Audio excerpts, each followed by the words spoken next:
as Tennessee is one of 9 states that are taking part in the USDA-funded Secure Milk Supply Plan. In the event of a foreign disease outbreak, this plan would help to keep milk moving from the farm to the processor. And state officials have been holding demonstration field days to introduce those biosecurity measures. We're gathered here today for an important planning and emergency preparedness day in the event of a hoof and mouth disease outbreak. And the reason that's so important to the dairy industry is because milk is perishable. In the event of a hoof and mouth disease outbreak, probably anywhere in the continental United States, there would be immediately some kind of movement restrictions, probably on almost every state. And so if that occurred and we didn't have planning in place to move milk, we'd be in real trouble. The most important part of those biosecurity procedures is the truck washing. It's critical that you wash your truck in and off the farm to prevent the entry of hoof and mouth disease or the exit. Most dairymen that we talk to like the idea of a portable unit for security reasons, and especially since they have to get the water in the tanks anyway, you can't hook onto a water supply. And all we've got, two 300-gallon totes, pressure washer, Tyvek suits. They've got a log in the truck to log everything in and out, citric acid. We've got a booster pump. There's a little bit of an issue depending on your pressure washer with gravity flowing enough water to that pressure washer.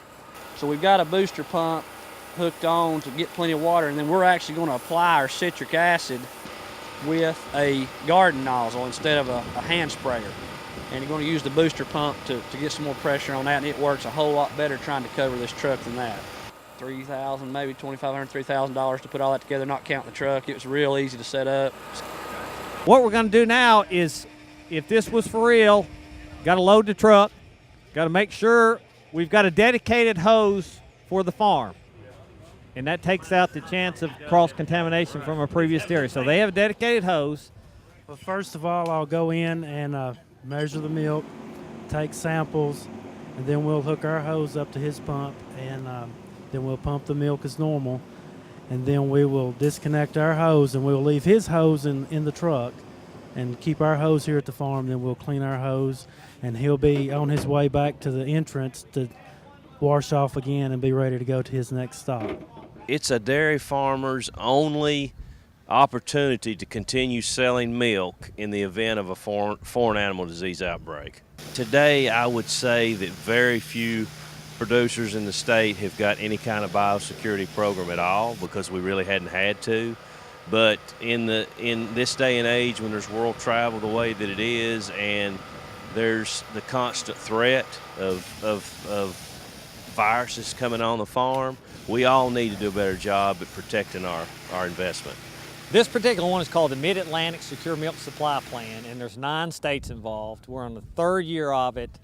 Tennessee is one of the 9 states. And the state veterinarians have gotten together, and we've agreed upon these biosecurity procedures that we think dairy farms, trucks, and dairy processing facilities should go through and to move milk in the event of a hoof and mouth disease outbreak. The Mid-Atlantic states implementing the Secure Milk Supply Plan include Tennessee, Delaware, Maryland, North Carolina, New Jersey, Pennsylvania, South Carolina, Virginia, and West Virginia.